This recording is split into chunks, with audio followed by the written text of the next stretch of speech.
और ये सबसे बड़ी बात है कि अर्पिता जी, इस बात को हमको समझना चाहिए कि ऑल पार्टी मीटिंग और सभी सर्वदलीय बैठक होने के बाद अगर हर व्यक्ति ये बोलता है कि हम सरकार के साथ में खड़े हैं, और वो उस समय का समय था जब पूरा देश, जिसमें जो हमारे ऊपर इतना बड़ा आघात लगा है, देश ब्लीड कर रहा था, तब ऑल पार्टी मीटिंग में छोटी छोटी पार्टियों को बुलाया गया।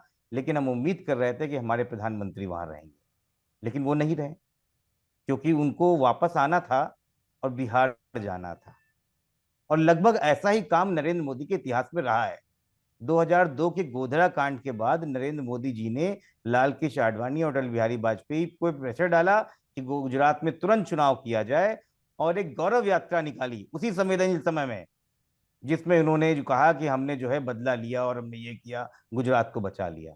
2019 में भी यही किया कि पुलवामा में शहीदों के नाम वोट दे दीजिए, और 2024 में यही कर रहे हैं, 2025 में यही कर रहे हैं। असल में भारतीय जनता पार्टी की जो गिद्ध नीति है वो दिखती है।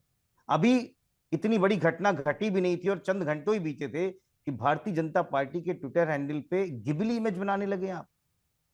शहीद नरवाल की गिबली इमेज बना के आपने भेजी।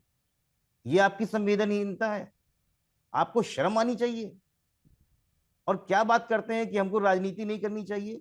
उरी के बाद भी आपने हमको कहा राजनीति नहीं करनी चाहिए, कारगिल में भी आपने यही कहा राजनीति नहीं करनी चाहिए, पुलवामा में भी यही कहा आपने, कहा अनंतनाग में भी यही कह रहे हैं, पठानकोट में भी यही कह रहे हैं, अक्षरधाम पे अटैक हुआ तब भी यही कह रहे हैं, और पहलगाम में भी है।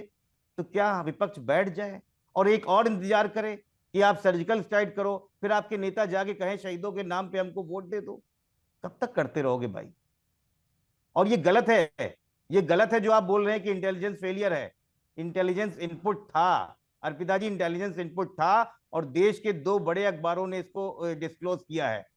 हिंदू में लिखा हुआ है कि जो आतंकवादी थे उनमें से दो कश्मीरी शहजाद आदिल। युवक थे, जिनका नाम, जो अनंतनाग का आदिल गुरी और पुलवामा था, जो 2018 में पाकिस्तान चले गए थे, और इनके इन्फिल्ट्रेशन के मूवमेंट की इनपुट था।